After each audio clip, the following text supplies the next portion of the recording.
This one's can be tough. Oh no, this one's the easy one. All right, you work at an IT as an IT administrator for a small corporate network. Over the weekend, another employee in the IT department upgraded some components on the support workstation. When the support employee came to work this morning, the computer would not start. Ooh. Tech people get a lot of grief for this. Who was in my office last night and messed up my stuff? Okay? Troubleshoot the problem and take the necessary steps. What should be the very first step you should do here? Check if the power supply. Repeat the error. Is the error repeatable? I cannot tell you how many times they say, oh, it can't start, and I go there and press the button. It starts up. Whoa, it wouldn't do that for me. Trust me, my mother. My poor mother, I mean, she's blind and old, and she can still do a lot, tries to do a lot, but man, I will start every conversation. Did you try to reboot the system first? Oh, damn it, I always forget to do that.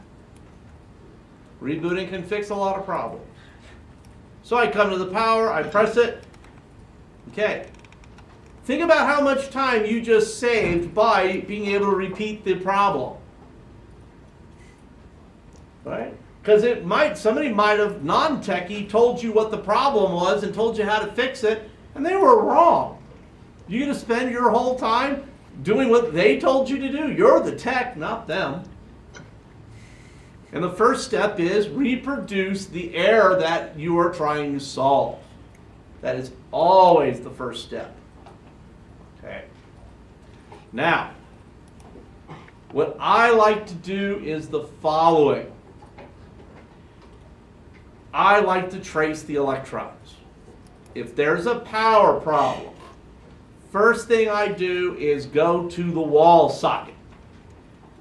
Come over here. Okay, here this, my strip is plugged in. They're showing a green light on the strip and they will not let you turn off the power strip. So you just have to trust that little green light is on, which means that socket is hot. It is not a cold socket. How many of you know what a GFI is? A couple of you? These are GFIs. I thought they were GCI. No, GFIs. Grounded. Oh, fault interrupt, yeah. So what this is like a mini little fuse box. If you are in your kitchen and you are meeting New Mexico code, you must have this within so many feet of a water source, like a sink. If you have, we have GFIs all over our kitchen. Utility rooms, but you normally don't see GFIs in a bedroom. Because 3 feet off the floor in a bedroom, you got flooding problems if you got water hitting that. But by a garbage disposal or a sink or something, you want that power to pop with a very, very sensitive. To reset these, you just press the red button back in. You can trip it by pressing the black button. These are spring-loaded. They will wear out. If you get a spike from a lightning strike, it will fry GFIs, and you might have to have every one of your GFIs replaced if your main board didn't catch it. Did you have a question?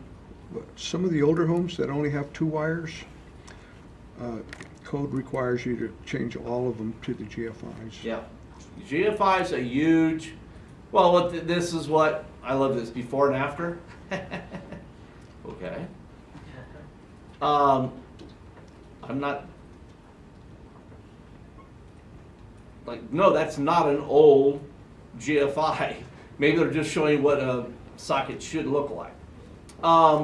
These will trip all the darn time. It's maddening. My wife actually bought a new toaster. You know why she bought a new toaster? The old one was busted.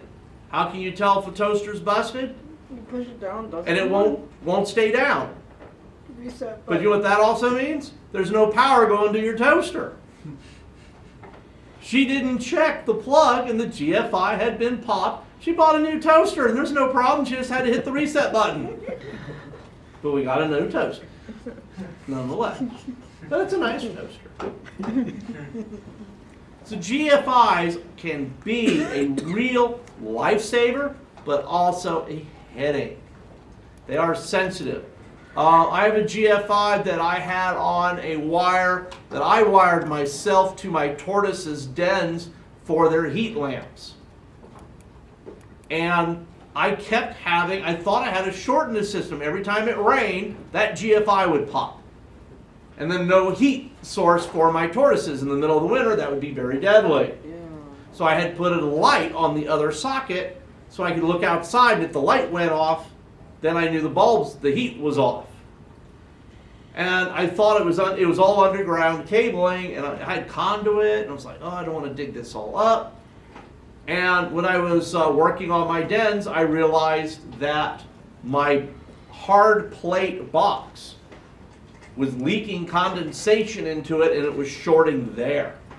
So I just replaced the box. It stopped the leaks. I didn't have to worry about it. GFI hasn't gone off all season. So very, very nice. But you need to know this. So, no GFI here. We have to verify, plug something in that you know works. A light bulb, a drill, something. In this state, a power strip with a light bulb, a little light indicator. There's a light on it, there's power. It's a hot plug. Do not lick your finger and try to put your tongue in there or put your knife in to see if something sparks. Hey, there are dumb people out there. Okay? All right. So what I like to do is follow the electricity. We've now proven with the green light that this socket is hot. Okay? Where's the next thing we should check? Monitor? The back. The back Well, no, the monitor, I've got color here. Make sure It says no signal. So I know for a fact I have power, to my monitor. Check the back of the the tower. back of the case. So I go to the back of the case. See any problem there? Not plugging power. The voltage is wrong. Well, don't get ahead of yourself. The plug's not there. Follow the electrons. I come over here to the partial cable and I plug in my power supply. Okay? Now, what's the next step? Now I verified that the power's gone through the wall, gone through the power strip, and is now going into the power supply. Now, what I could do, what you should do when you don't know what you're doing, I'm trying to find is it. try to turn it back on. I've already fixed one thing. It still didn't work. So I had more than one thing wrong. Go back to the back. I can look at this. And we'll see that, aha, my power plug was off. Where's the plug? Well, this is the plug, this is the switch, sorry. I No, missed but it. how did you get the plug? That is on top, it will be, let me get rid of it. Will be up here on the power strip as partial connection. Oh, okay. Because it's plugged into the power strip, but isn't plugged in, so it will hold up there as the partial. So wait a minute, does yellow mean it's unplugged or plugged in? That's just showing you the indication. This is just saying this is what is selected. So I click on this, I come down to the bottom, then I click it and drag that in. Okay. Okay? Then I try to turn it on. Well, we hit the power switch so that the 1 is down. Yes, sir. That red switch? We're getting there. You guys are getting a little ahead of yourselves. So I come back to the front, try to turn it on. Fix one thing at a time. It is not working. All right, follow the electricity. Okay, we know our power supply is getting power. We know the power supply switch is on. We now have the red switch. It is set at 230 volts. That is great when you're in Europe. It sucks when you're here in the United States because our electronics run at 115. Okay? So I like to, everybody has to be like, ooh, can I get the most efficient way? Follow the electricity. Start at 1. You can go from the plug to the red to the switch if you want, but whatever you do, come up with a pattern that when you are looking at something, what do you think? Do airplane pilots just sit in the cockpit like, yeah, they all sort of look okay, let's get going? What do? They pull a manual out, and the manual has what in it? Instructions. Flight tracks and stuff. It's a checklist. They're in order. They're in order for a reason. You check this. Is it okay? Yes. The co-pilot reads it off, and the pilot verifies, and they go through the checklist. There's no reason you shouldn't be doing exactly the same thing. It's when you try to, if you're smarter, you can glance at these things. I've never heard of this switch ever being turned off. But last year's state competition for PC maintenance for Skills USA up in Albuquerque did exactly this. And our student was the only one in the group that was able to recognize the voltage switch was in the wrong place, and he did it. He came back and told us, and we're like, holy crap, I don't know if I would have seen that.